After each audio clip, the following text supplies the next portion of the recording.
आखिर कैसे भारत में हर साल करोड़ों नकली नोट छापे जाते हैं, तरीका जानने के बाद आप भी हैरान हो जाएंगे। और क्या हुआ जब मध्य प्रदेश में एक दरगाह को भगवा रंग से रंग दिया गया और एक ऐसे व्यक्ति जिसे उसके अपमान ने IAS ऑफिसर बना दिया। कहानी बहुत मजेदार है और दोपहर का खाना खाने के बाद हमें नींद क्यों आती है, जानेंगे आज की वीडियो में। और भारत का एक ऐसा इन्वेंशन जिसे देख पूरी दुनिया के देश हैरान रह गए। ऐसे ही फैक्ट्स जानने के लिए बने रहिए वीडियो के एंड तक। नंबर 1, दोस्तों आपने कभी न कभी न्यूज में नकली नोट छापने वाले के बारे में तो जरूर सुना होगा। आप जानकर चौंक जाएंगे कि RBI ने अपनी एनुअल रिपोर्ट में बताया है कि साल 2020-21 में 5 करोड़ 45 लाख रुपए से ज्यादा के नकली नोट पकड़े गए थे। रिपोर्ट के अनुसार साल 2020-21 में कुल 2,08,625 नकली नोट पकड़े गए थे, जिसमें सबसे ज्यादा 100 रुपए के नोट थे। लेकिन क्या आपको पता है कि आखिर ये लोग नकली नोट छापते कैसे हैं? और ये लोग नोट छापने के लिए खास तरीके के महंगे और फ्रेश कागज का इस्तेमाल करते हैं। तो कागज बिल्कुल इंडियन करेंसी के नोट जितना मोटा होता है। फेक करेंसी बनाने के लिए सबसे पहले कंप्यूटर पर असली करेंसी को स्कैन कर लिया जाता है और फिर अलग अलग रंगों के हिसाब से इस स्पेशल कागज पर नोटों की मास्टर कॉपी तैयार की जाती है। इसके बाद उन मास्टर कॉपीज पर RBI का नकली वाटर मार्क लगाया जाता है और फिर उसके बाद कागजों पर हरी रंग की पट्टियां लगाई जाती है, जिससे ये फेक करेंसी बिल्कुल रियल करेंसी जैसे लगने लगते हैं। एक कागज पर लगभग 4 नोटों को छापा जाता है और नोट तैयार हो जाने के बाद इनको कटर की मदद से काट कर इनकी गड्डी बना ली जाती है। ये नोट्स इतने रियल बनते हैं कि बैंक में बैठा बैंक का मैनेजर भी इन नोट्स को असली समझ बैठे। लेकिन फिर आप कैसे नकली नोट और असली नोट के बीच अंतर पहचान सकते हैं? एक असली नोट्स में बहुत सारे फीचर होते हैं। 100 रुपए का असली नोट की पहचान करने का पहला तरीका यह है कि असली नोट पर सामने वाले दोनों हिस्से पर देवनागरी में 100 लिखा होता है और नोट के बीच में महात्मा गांधी की फोटो लगी होती है। साथ ही 100 रुपए के असली नोट पर RBI भारत, इंडिया और 100 छोटे अक्षरों में लिखा होता है। 100 रुपए या उससे ज्यादा वैल्यू वाले नोट पर महात्मा गांधी का चित्र, रिजर्व बैंक की सील, गारंटी और प्रॉमिस क्लॉज, अशोक स्तंभ और RBI गवर्नर के हस्ताक्षर होते हैं। 200, 500 और 2000 रुपए के नोट पर इनकी वैल्यूज एक रंग बदलने वाली स्याही से लिखा होता है। जब नोट को सीधा रखा जाता है तो इन अंकों का रंग हरा दिखाई देता है, लेकिन जब इन्हें 45 डिग्री के एंगल पर घुमा के देखा जाता है तो ये नीले रंग में दिखते हैं।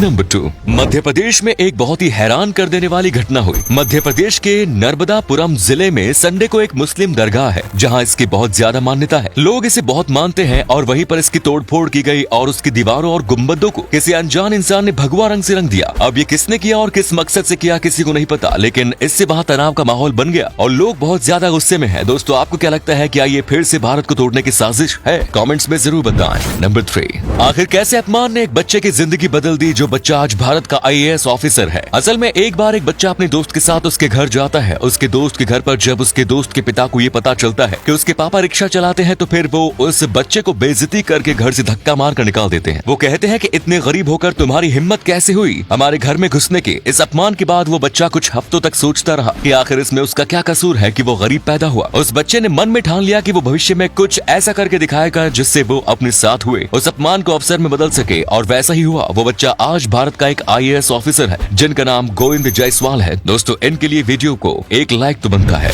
नंबर 4, आपको भी खाना खाने के बाद नींद जरूर आती होगी और खासकर रात के खाना खाने के बाद। लेकिन क्या आपको पता है कि इसके पीछे एक साइंटिफिक रीजन है? असल में जब हम खाना खाते हैं तो हमारे खाना खाने के बाद उस खाने को पचाने के लिए स्टमक यानी कि पेट के पास ज्यादा ब्लड की जरूरत पड़ती है, जिस वजह से हमारे बॉडी का ब्लड सर्कुलेशन बॉडी के निचले भाग में बढ़ जाता है और हमारे ब्रेन में ब्लड सर्कुलेशन कम हो जाता है, जिस वजह से ब्रेन को उचित मात्रा में ब्लड नहीं मिल पाता और फिर इसकी वजह से हमें नींद आती है। नंबर 5, मिलिए नारायण पीसापति से जिन्होंने भारत में एक ऐसा इनोवेशन किया है जिनके लिए तालियां बजानी चाहिए। प्लास्टिक हमारे पर्यावरण को बहुत नुकसान पहुंचाती है और ये हम सभी बखूबी जानते हैं, लेकिन कोई भी प्लास्टिक के बिना रह भी नहीं सकता क्योंकि हमारी सुबह ही प्लास्टिक के ब्रश से शुरू होती है। यहाँ तक कि खाने में भी हम प्लास्टिक के चम्मच का इस्तेमाल करते हैं। इसी समस्या का हल निकालने के लिए नारायण पीसापति ने एक ऐसा चम्मच बनाया है जिसका इस्तेमाल करने के बाद आप इसे खा भी सकते हैं। इस चम्मच को चावल में गेहूं के इस्तेमाल से बनाया जाता है जिसमें किसी भी तरह के केमिकल का इस्तेमाल नहीं किया जाता। ये चम्मच कई अलग अलग फ्लेवर में मौजूद है। नारायण जी का भारत के लिए ये इनोवेशन शायद खाना खाने के मतलब को ही बदल दे। पहले आप इसमें खाना खाओ और फिर चम्मच को ही खा लो। वाह, क्या आप भी चाहते हैं कि भारत के मार्केट में ये चम्मच जल्द से फेल है? कमेंट्स में जरूर बताएं। नंबर 6, दोस्तों कई वीडियोस आपने देखी होंगी जिनमें प्रकृति और इंसान के बीच के गहरे रिश्ते को दिखाया गया है। ऐसा ही एक वीडियो इंटरनेट पर बहुत तेजी से वायरल हो रहा है जिसमें एक छोटी सी प्यारी बच्ची एक हथिनी के थन से दूध पीते हुए दिख रही है। इस तरह की वीडियो शायद आप अपनी जिंदगी में पहली बार देख रहे होंगे। इस वायरल क्लिप में आप देख सकते हैं कि बच्ची बिंदास हथिनी के पैरों के बीच जाती है और अपने पंजों पर खड़ी होकर हथिनी के थन तक पहुंचकर उससे दूध पीने की कोशिश करती है। इंसानी बच्चे और जानवर के बीच का ये बंधन पूरी दुनिया को इंसानी जीवन और जंगल के जीवन के बीच प्यार की पवित्रता सिखाता है। नंबर 7, आखिर क्या हुआ जब एक आदमी पतंग के साथ 40 फीट ऊंचाई में हवा में लटक गया? ये हैरान कर देने वाली घटना श्रीलंका में सामने आई है। आप देख सकते हैं कि कैसे एक आदमी बड़ी सी पतंग उड़ाते उड़ाते खुद पतंग के साथ आसमान में पहुंच गया। इसके बाद ये आदमी रस्सी के सहारे आसमान में ही झूलता रहा। इसकी किस्मत अच्छी थी कि इसके दोस्त इसके पास ही थे। इसके दोस्तों ने इसे सलाह दी कि इससे पहले कि पतंग ज्यादा ऊपर चली जाए रस्सी छोड़ दे। फिर जब पतंग थोड़ी नीचे आए तो इस आदमी ने रस्सी छोड़ा और जमीन पर आकर बैठ गया। इससे ये आदमी को थोड़ी चोट लगी, लेकिन अब ये बिल्कुल ठीक है। तो दोस्तों, उम्मीद है वीडियो जरूर पसंद आई होगी। वीडियो को लाइक करके शेयर करना ना भूले। धन्यवाद।